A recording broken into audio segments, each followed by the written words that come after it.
Hello everybody, my name is Leo and in this video we'll share a demo review of the HeadRush MX5.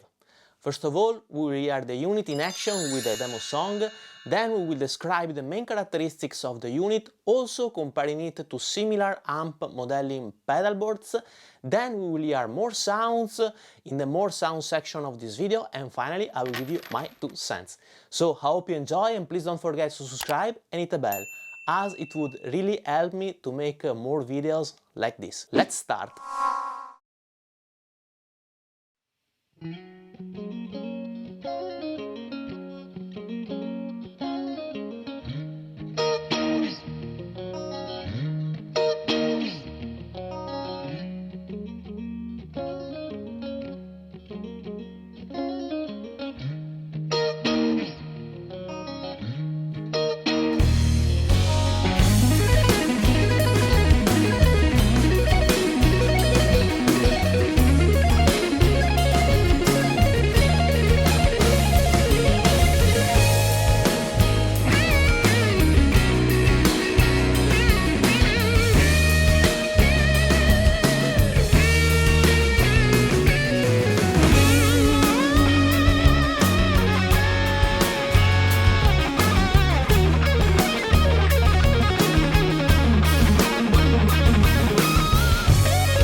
Let's now describe the MX5, also comparing it to its main contenders.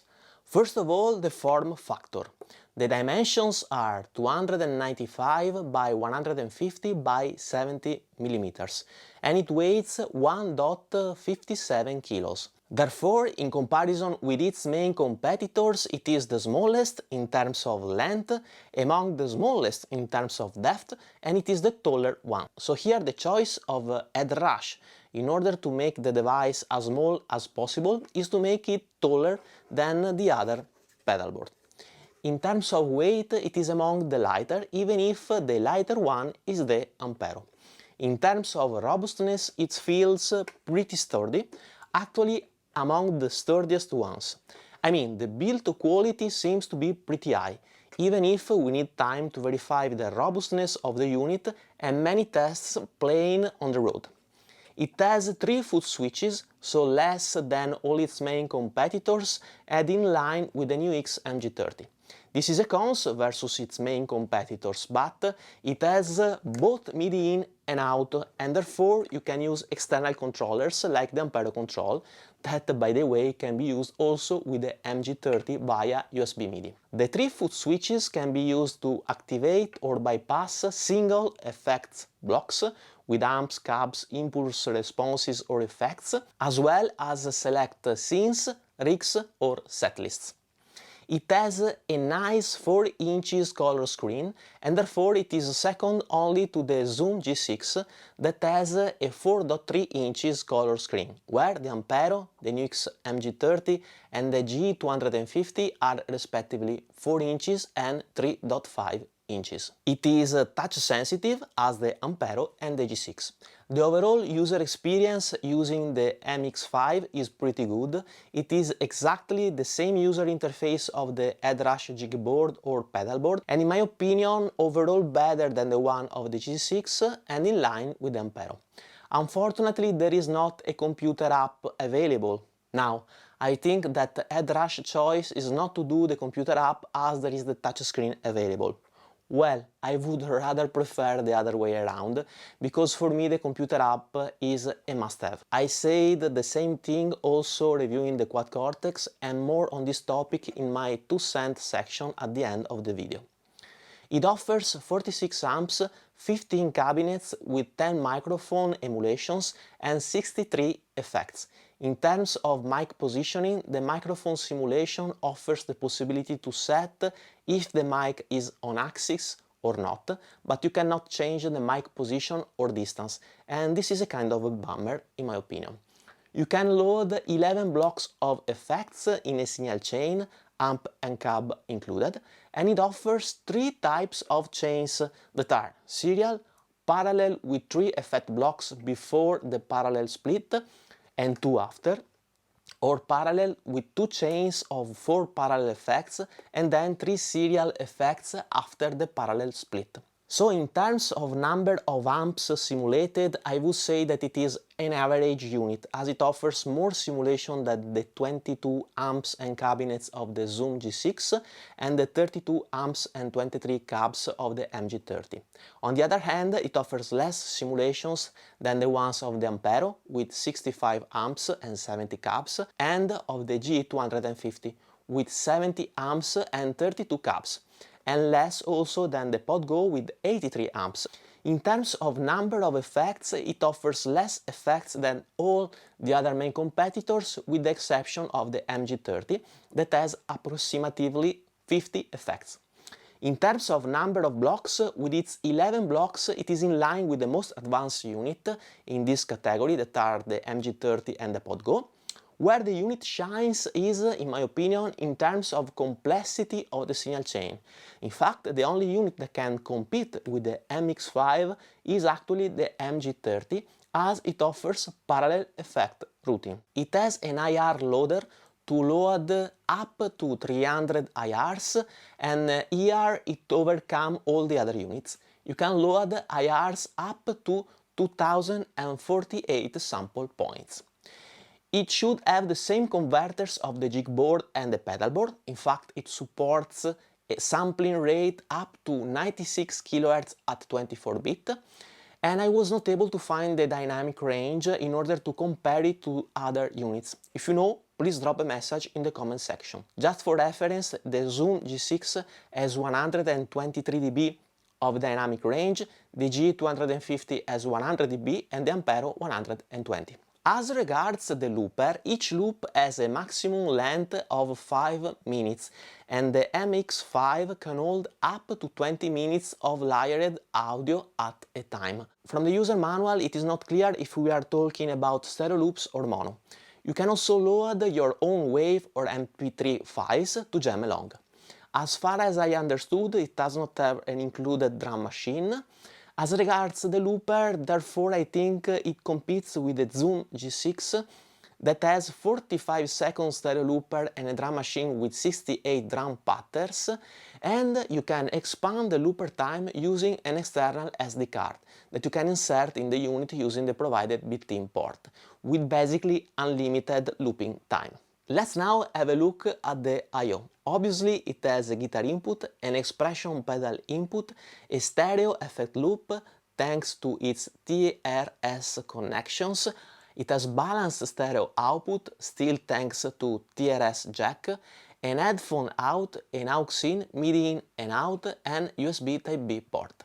So here we have the most advanced unit in comparison with its main contenders, with the most complete array of connections, offering balanced stereo out, stereo, effect loop and MIDI ports. My only complaint is the USB port that is not Type-C like the one of the MG30. Lastly, it requires 12 volts at 3 amperes, which are pretty big numbers, and the power adapter is included in the box. So that's all as regard the description of the unit, and please don't forget to subscribe and hit the bell in order not to miss my upcoming videos where we will make detailed comparison of the MX5 against its main competitors, even comparing the units against real amps.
Final considerations here, and please notice that these are gonna be my personal opinions and you may not agree with me, and this is totally fine.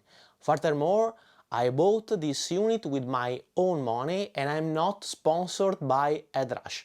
Therefore here you have just my honest and unbiased opinions. Let's have a look at the pros and cons of the unit. The pros. Well, first of all, the connectivity. I think it's the only unit with this form factor to offer at the same time balanced output, stereo, effect loop and MIDI connectivity. This is really a big plus of this unit that, as regard connectivity, compete with the high-end modelers. The second pro is the signal chain, as this unit offers the possibility to load pretty complex chains with parallel effects, which is something not all the other competitors are offering. And then I would mention the form factor, which is pretty small, light and compact. As regards the sound, well, it sounds good, and so far it sounds exactly as the jig board and the pedalboard that are units available in the market since many years, and I think we know how they sound. So if you are a fan of HeadRush modeling, this is for sure a unit to take into consideration. But this pro is also my first cons, as I feel here HeadRush is somehow following Line 6, which is iterating the same modeling technology, just changing the form factor, and therefore not delivering too much innovation. It's a kind of a bummer that here we don't have improvements in terms of sounds in comparison with the jig board and the pedalboard. I will do more advanced tests to check out if they sound exactly the same, but so far I don't hear differences between the three units. The second cons is the lack of a computer app to control remotely this unit. I know that there is a touchscreen, but in my workflow I feel pretty uncomfortable to have to reach out to the modeler every time I want to make an adjustment. I prefer to have everything on the screen of my computer. This is something I said also in the review of the Quad Cortex, and here it is even a bigger limitation as the screen of the MX5 is small compared to the one of the Quad Cortex. For instance, when you have to name rigs, well, the characters are pretty small. Last cons I would mention is the price. First of all, there is a big gap between the price in euro and the one in dollars. I mean, from $399 we go to 499 euros. And I think a price of 400, max 450 would have been more in line with what its main competitors are offering. But maybe it's just the launch price that perhaps will go down in the coming months. All in all, I think it's a nice product, a new contender in the amp modeling pedalboard arena, which is good for us guitarists. So, that's all. I'm now really curious to hear your opinions. What do you think about the MX5? Is it worth the money? Would you buy it over its main contenders, or would you prefer the NUX MG30 or the Moore G250 or the Ampero?